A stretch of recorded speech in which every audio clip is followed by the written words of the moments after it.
오늘 저는 여러분과 함께 교인의 두 부류에 대한 말씀으로 은혜를 나누기를 원합니다. 그 두 부류는, 한 부류는 크라이스트 푸어입니다. 열매를 별로 맺지 못하는 그런 교인입니다. 또 한 부류는 크라이스트 리치입니다. 열매를 많이 맺는 교인입니다. 본문 말씀으로는 마태복음 13장 18절부터 23절입니다. 또 하나는 요한복음 18장 31절에서 47절이 되겠습니다.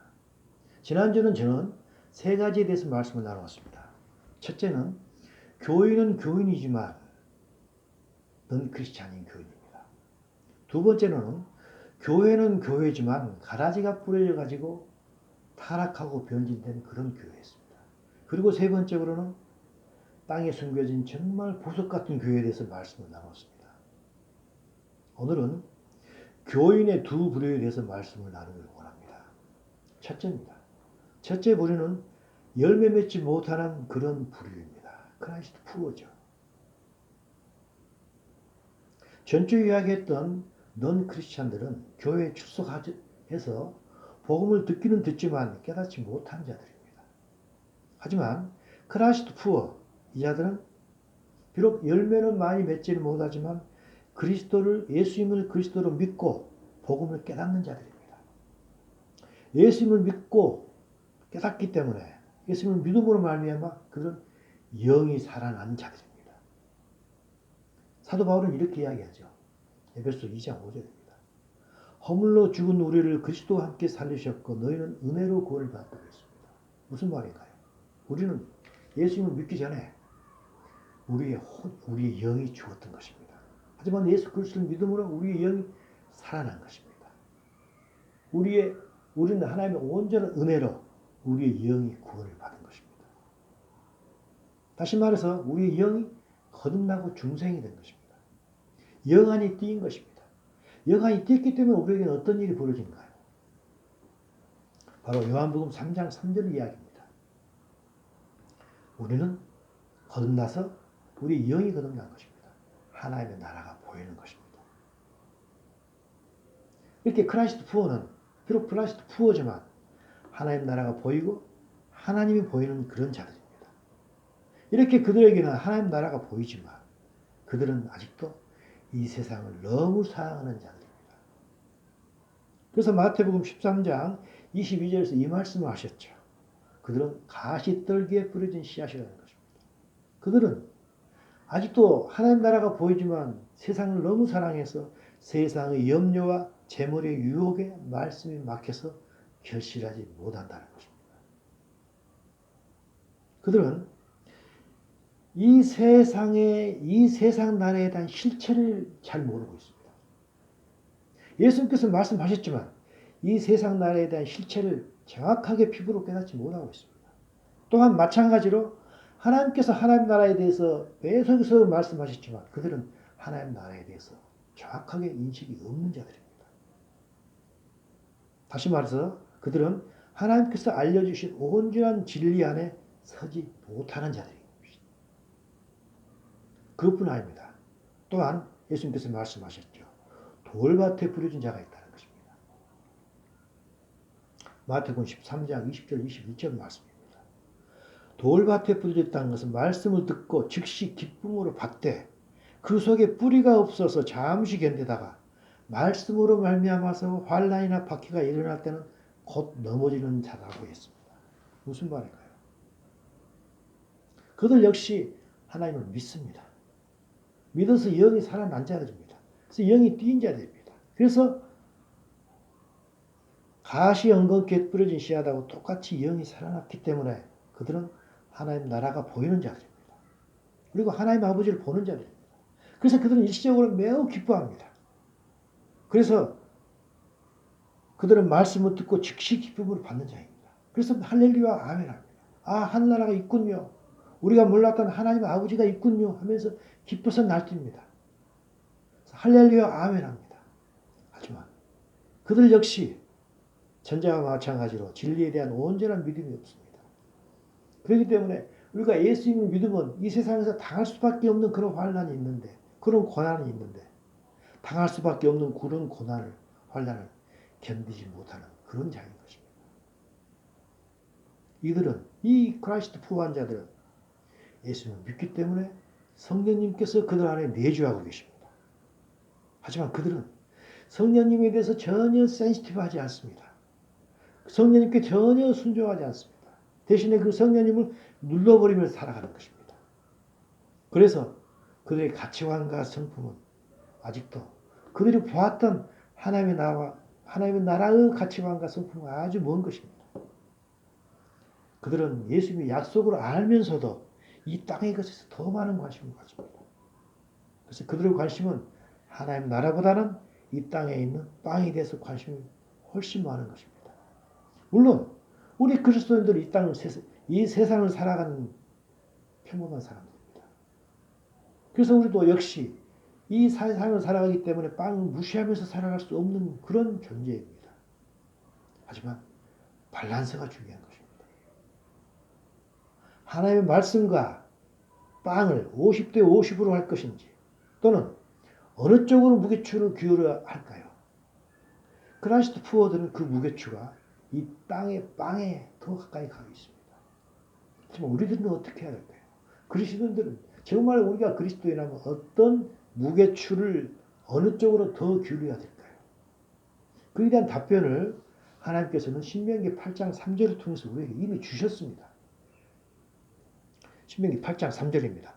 너를 낮추시며 너를 줄이게 하시며 또 너도 알지 못하고 내 조상들도 알지 못하는 만나를 너에게 먹이신 것은 사람이 떡으로만 살 것이 아니고 여호와 입에서 나오는 모든 말씀으로 살아야 한다는 것을 너에게 보여주기 위함이라는 것입니다.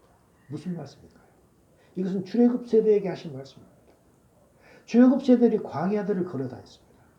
광야 길을 헤맬 때 그들은 항상 배가 고팠고 항상 갈증이 났습니다.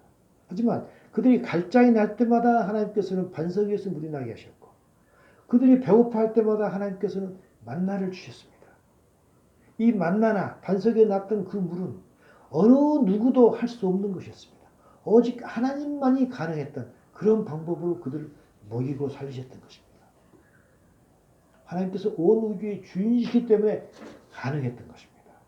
하나님께서는 내가 온 우주의 주인이라는 것을 직접 그들에게 보여주셨고 그들에게 보여주심으로 말미암아 그들의 후손인 우리도 하나님이 이 땅의 진정한 주인이라는 것을 안다는 것입니다. 그렇기 때문에 그리스도인에게 있어서 삶의 무게의 추는 그분의 말씀으로 기울어져야 하는 것입니다. 하지만 크라이스트 푸어들은 그 반대쪽으로 그리스도의 그 추가 기울어졌던 것입니다. 예수님의 제자들도 마찬가지입니다. 예수님께서 죽은 자 가운데서 살아나셔가지고 부활하셔가지고 이 땅에 40일 동안 살으셨습니다. 그때도 그 예수님께서는 하늘나라를 계속해서 선포하셨습니다. 하지만 그들의 제자는 어떤 이야기를 하고 있었을까요? 바로 사도행전 1장 6절입니다. 그들이 모였을 때 예수께 여쭈어 이르되 주께서 이스라엘 나라를 회복하심이 언제입니까? 물어봤던 것입니다. 예수님께서는 계속해서 제자들에게 하나님 나라에 대해서 이야기했지만 그들은 아직도 관심이 이 땅이었던 것입니다. 그들의 나라인 이스라엘의 나라였던 것입니다. 이들이 크라이스트 푸어인 것입니다. 그리고 크라이스트 푸어들은 예수님을 사랑합니다. 하지만 그 사랑이 자기 이기적인 욕심을 채우기 위한 그런 사랑, 필레오 사랑이었던 것입니다. 심지어 베드로도 마찬가지였습니다. 요한복음 21장 17절에서 이 말씀이 있습니다. 요한의 아들 시몬아, 베드로를 이야기하는 거죠. 네가 나를 사랑하느냐 하시니 주께서 세 번째 네가 나를 사랑하느냐 아가페 사랑하느냐 하고 물어보니까 베드로가 근심하여 이르되 주님 모든 것을 아시지 않습니까? 내가 주님을 지금껏 아가페 사랑하지 않고 필리오 사랑했다는 걸 아시지 않습니까? 하고 고백을 했던 것입니다. 크라이스트 푸어인 사람들은 예수님을 사랑하기는 하되 예수님께서 원하시는 아가페 사랑을 하는 게 아니고 그들은 필레오 사랑, 자기의 욕심을 채우기 위한 사랑을 하는 자들입니다. 또한 크라이스트 푸어한 자들은 비록 예수를 믿음으로 중생이 되었지만 그들은 아직도 하나님 중심이 아니고 자기 중심으로 신앙생활을 하는 자들인 것입니다. 예수님께서는 마태복음 16장 24절에서 이 말씀을 하셨죠. 누구든지 나를 따르려거든 자기를 부인하고 자기 십자가를 지고 나를 따르라는 것입니다. 무슨 말인가요? 예수님을 따르려거든 예수님을 따르기 전에 가졌던 과거의 가치관이나 성품을 버리고 따르라는 것입니다. 즉 예수님 중심으로 살아가는 것입니다. 예수님을 따르기 전에 가졌던 그런 생각, 감정, 의지 등 그 모든 혼을 변화시켜서 예수님이 원하시는 예수님 중심의 혼으로 변화시켜서 따르라는 것입니다. 침례식이 있습니다. 침례식은 무엇인가요? 침례식은 내가 예수 그리스도를 따를 때 나의 모든 자와 나의 모든 혼을 죽이고 따르겠다는 선포하는 것이 바로 침례식 아니겠습니까? 하지만 크라이스트 부호한 자들은 그런 침례식을 했지만 그는 아직도 예수님의 제자라서 혼의 변화에 대한 관심이 거의 없는 자들입니다. 그래서 그들은 영적으로 어린 자들이고 영적으로 미성숙한 자들인 것입니다. 그들의 신앙의 터전은 신앙의 기초는 예수님으로 분명히 되어 있습니다. 하지만 그들이 짓는 신앙의 집은 아직도 나무나 흙이나 칩이나 이런 걸로 신앙의 집을 지어가는 것입니다. 그들은 아직도 본능적이고 천연적인 재료로 신앙의 집을 지어가고 있는 것입니다. 그래서 신앙의 터전과 신앙의 집은 일치하지 않는 것입니다. 그들은 하나님께서 원하시는 선한 일, 즉 하나님을 닮아가는 것에 참여하지 못하는 자들입니다. 선한 일을 하지 못하기 때문에 그들은 영생의 부활에 이르지 못합니다. 다시 말해서 첫째 부활에 이르지 못하는 것입니다. 그들의 믿음이 있어서 구원은 받겠지만 그들의 구원은 부끄러운 구원인 것입니다. 상급이 없는 부끄러운 구원인 것입니다. 이것이 바로 크라이스트 부호한 그런 교인들인 것입니다. 그 다음 교인이 있습니다. 그것은 많은 열매를 맺는 크라이스트 리치한 교회입니다. 바로 마태복음 13장 23절 말씀입니다.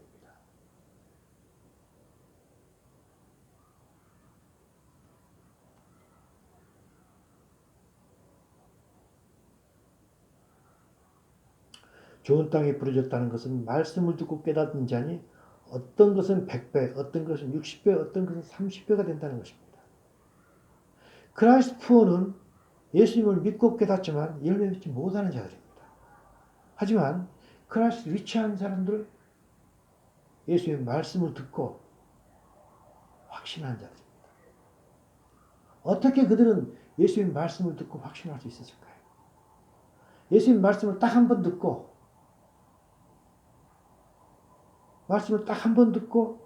예수님의 그 말씀을 깨닫게 되고 많은 열매를 맺게 될까요? 그렇다면 얼마나 좋겠습니까? 하지만 이 세상의 지식도 한 번으로는 되지 않습니다. 여러 번 반복해야지 자기 것이 되지 않습니다. 심지어 영어 단어는 100번 이상을 외워야지 자기 것이 된다고 합니다. 근데 하물며 영적인 말씀인 하나님의 진리의 말씀 한두 번 듣고 우리가 깨달을 수 있겠습니까? 예수님께서 주신 것도 있습니다. 하나님께서 우리에게 주신 말씀이 있습니다. 시편 1장 2절 말씀입니다. 복 있는 자들은 여호와의 율법을 즐거워하여서 그 율법을 주야로 묵상한다는 거예요. 율법을 주야로 하나님의 말씀을 주야로 묵상하는 자들입니다. 하나님의 말씀을 읽고 또 읽고 반복했을 때 하나님의 말씀이 깨달아지고 우리는 그것을 열매로 맺어진다는 것입니다. 기도를 수많은 기도의 응답을 받던 기도의 응답의 대명사가 있습니다. 누군가요? 바로 조지 뮬러 아니겠습니까? 조지 뮬러는 고아의 아버지라고 합니다. 그리고 수많은 기도의 응답을 받다고 합니다. 그런데 그는 어떤 사람이었을까요? 그는 성경을 200번 이상을 정독을 했던 사람입니다. 주야로 묵상했던 자들입니다. 그렇기 때문에 그는 크라이스트 위치였던 것입니다. 그래서 그가 원하는 것은 예수님도 원하는 것이었습니다. 그렇기 때문에 그가 원해서 하는 기도는 다 응답이 되었던 것입니다. 물론 우리는 누구나 다 처음에는 교회를 다니지만 넌 크리스찬으로 시작합니다. 그 다음에 크라이스트 푸어가 됩니다. 그 다음에 크라이스트 위치가 됩니다. 하지만 이것은 교회에 다녔다고 하면 되는 일이 절대 아닙니다. 교회를 10년, 20년 다니면 다 크라이스트 위치가 되는 게 절대 아니지 않습니까? 교회를 오래 다녔다는 것으로 되는 게 아니고 얼마만큼 우리가 하나님의 말씀을 열심으로 듣고 읽었고 묵상했냐 거기에 달려있는 것입니다. 그래서 그런 자들 계속해서 하나님의 말씀을 듣고 읽었고 묵상하고 하나님의 말씀 즐거워하는 자들 그런 자들에게 어떤 일이 벌어집니까? 바로 시편 1장 3절입니다. 신학교에 심은 나무가 철을 따라 열매를 맺고 그 잎사이가 마르지 않는다고 했습니다. 조지 뮬러와 같이 성경 정독을 200번 이상 했던 사람들 그는 기도 응답을 다 받습니다. 열매를 맺는 자들인 것입니다. 이런 자들이 진정으로 복 있는 자들입니다. 이들이 참 제자인 것입니다. 그래서 사도 베드로가 베드로전서 2장 2절 3절을 통해서 우리에게 하신 말씀이 있습니다. 무슨 말씀입니까? 너희들은 갓난 아이들 같이 순전하고 신령한 젖을 사모하라 했습니다. 순전하고 신령한 젖이 무엇인가요? 바로 하나님의 말씀인 것입니다. 이건 왜 그러냐? 이는 그로 말미암아 구원에 이르도록 자란다는 것입니다. 성숙해진다는 것입니다. 크라이스트 푸어는 영적으로 갓난 아이입니다. 영적으로 어린 자들입니다. 영적으로 미성숙한 자들. 하지만 우리가 크라이스트 푸어가 되기 위해서는 신령한 젖을 어린아이들이 그 엄마 젖을 사모하듯 사모하라는 것입니다. 또 예수께서도 우리가 본문 읽었던 그 말씀 요한복음 8장 31절에서 똑같은 말씀하십니다. 예수께서 자기를 믿은 유대인들에게 이르시되 너희가 내 말에 거하라는 것입니다. 말씀을 자주 읽어서 내 말에 거하라는 것입니다. 그럴 때 내가 참으로 내 제자가 된다는 것입니다.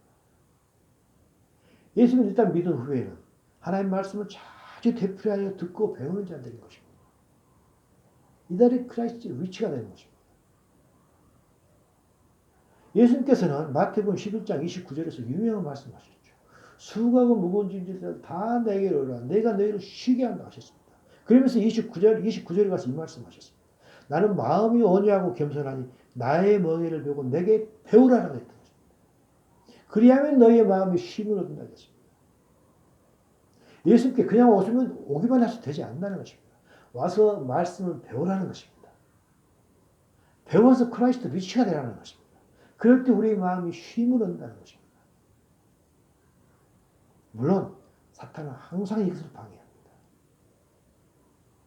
우리가 예수 그리스도를 말씀을 자주 읽고 반복해서 되풀이해서 배우고 읽을 때 그래서 예수님 말씀에 거하게 될 때 우리는 이 세상의 실체가 무엇인가를 정확하게 알게 됩니다. 왜냐하면 예수님께서 이 세상 실체를 다 알고 계시기 때문에 또 우리는 예수님께서 우리에게 주신 하나님의 나라가 무엇이고 하나님의 약속의 말씀이 무엇인지를 정확하게 알게 됩니다. 그래서 우리는 더 이상 이 세상에 대해서 집착하지 않게 되는 것입니다. 이 세상으로부터 자유로워지는 것입니다. 그래서 예수님께서 말씀하셨지 않습니까? 진리를 알지니 진리가 너희를 자유롭게 한다고 했지 않습니까?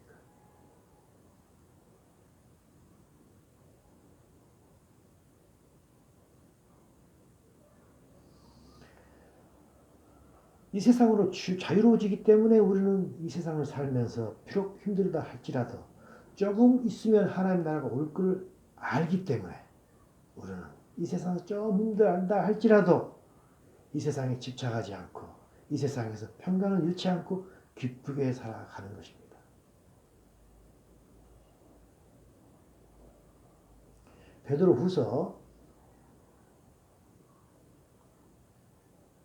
베드로후서 1장 2절을 통해서 사도 베드로가 아주 의미심장한 말을 합니다.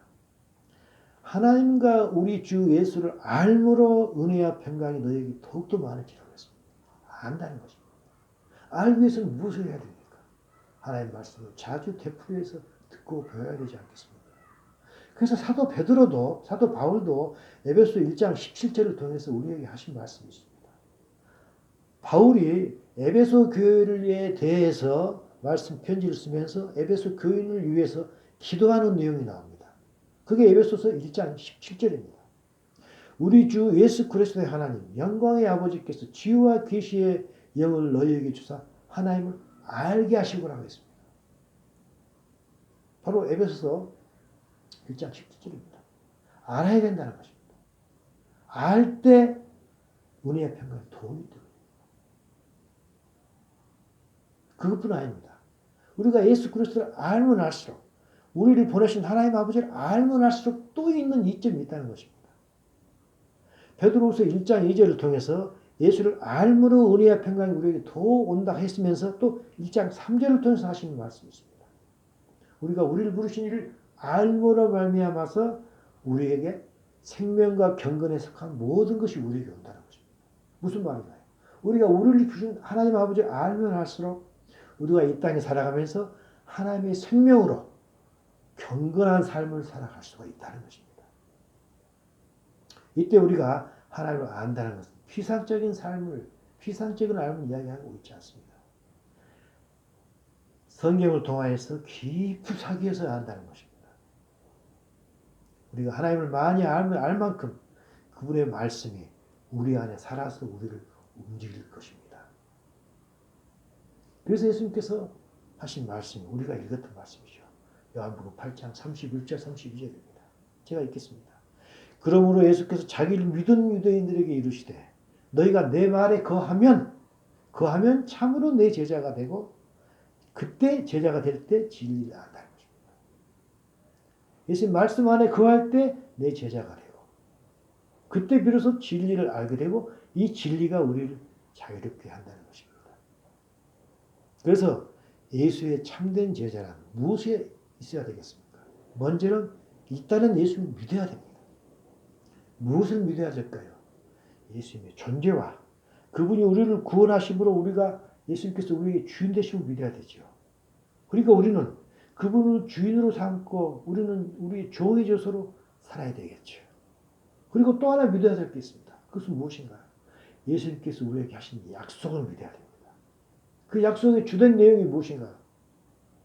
내가 부활하듯이 너희도 부활할 것이고 내가 하나님 나라 갔듯이 너희도 하나님 나라 올 것이라는 그 약속을 믿어야 되는 것입니다.